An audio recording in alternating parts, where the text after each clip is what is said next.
सूदन को क्रोध आ गया कि अरे तू एक नारी होकर के ब्राह्मण को श्राप दे रही है, नारी का ये धर्म नहीं है। उसने कहा कि आपका कहाँ से ये धर्म हो गया कि बिना सोचे समझे पति को हमारे श्राप दे दिया।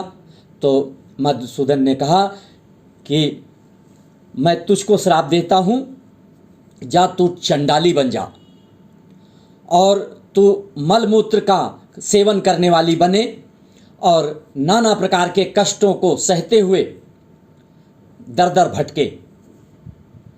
और इतना देखिए, कभी कभी जाने अनजाने पाप हो जाते हैं।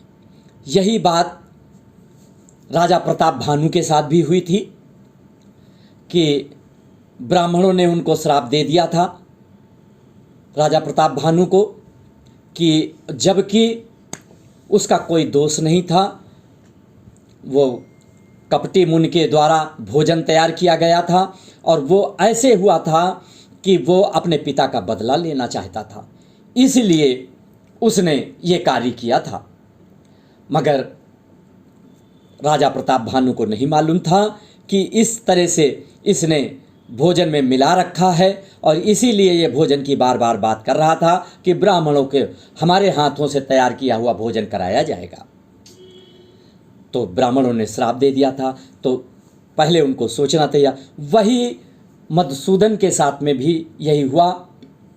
और जब ये तीनों प्राणी, जबकि सुलभ ने किसी को, सुलभ जो राजा थे, छत्री थे, उन्होंने किसी को श्राप नहीं दिया, खुद ले लिया, मगर किसी को पर क्रोध नहीं किया, यही सोच करके कि भगवान गणेश की यही महिमा होगी, यही इच्छा होगी उनकी।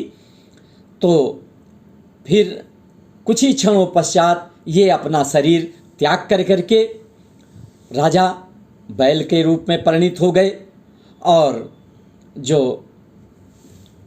मधुसूदन ब्राह्मण थे वो गधे के रूप में परिणित हो गए और जो सुमुद्रा थी उनकी पत्नी वो चंडाली के रूप में बन गई। बड़े बड़े दांत निकल आए हाथ पैरों से और हाथों में अग्नि और बड़ा ही विकराल रूप हो गया उसका। ये सब होने के बाद में ये सब अपने अपने कर्म भोगने लगे। बैल की योनि में रात दिन जोते जाने लगे, एक क्षण के लिए भी आराम नहीं मिलता था। वही गधे के रूप में रात दिन कार्य करना पड़ता था, चंडाली के रूप में रात दिन दर दर भटकना पड़ता था और मलमूत्र का भोजन करना पड़ता था और कोई चीज़ उसको सुलभ नहीं हो पाती थी। जहाँ भी जाती वहाँ से भगाई जाती, मारी जाती, नाना प्रकार के कष्टों को सहन करते हुए एक दिन ऐसी ओलावृष्टि हुई, ऐसा प्रलय आया कि सारा पृथ्वी कांप गई। उसी समय ये चंडाली का रूप, जो सुमुद्रा थी, चंडाली के रूप में परिणित हो गई थी, वो भी विचलित हो गई कि ये कैसा भूकंप आया है, ये कैसी प्रलय आई है। और वो अपने बचाव के लिए भागी। तो जब भागी तो दक्षिण दिशा की तरफ भागी। जब दक्षिण दिशा की तरफ भागी तो वहाँ एक भगवान गणेश भगवान का सुंदर मंदिर दिखाई पड़ा। बोलो गणेश भगवान की जय। बड़ा सुंदर गणेश भगवान का मंदिर दिखा और उस मंदिर में बहुत साधु संत महात्मा पूजन पाठ कर रहे थे। ये भादो मास की चतुर्थी तिथि थी और सभी लोग अपने मनवांछित वर पाने के लिए भगवान गणेश का पूजन कर रहे थे। कोई संसारिक वस्तु मांग रहा था, कोई प्रभु से प्रभु को मांग रहा था, कोई प्रभु के चरणों की श्रद्धा मांग रहा था, कोई संसारिक वस्तुएं कि हमारे बच्चे को मिल जाए, हमारे पोते को मिल जाए, हमारे बेटे को हो जाए, हमारी बेटी को हो जाए। नाना प्रकार के संसारिक प्रलोभनों को सब तरह के लोग, ऋषि संत महात्मा अपने अपने वांछित वरदान के हिसाब से, वांछित मनोकामना के हिसाब से वरदान मांग रहे थे, पूजा अर्चन कर रहे थे। उसी समय वो सुमुद्रा जो चंडाली के रूप में थी वो अग्नि को लेकर के, क्योंकि ठंडक बहुत हो गई थी, ओलावृष्टि हुई तो ठंडक बहुत बढ़ गई।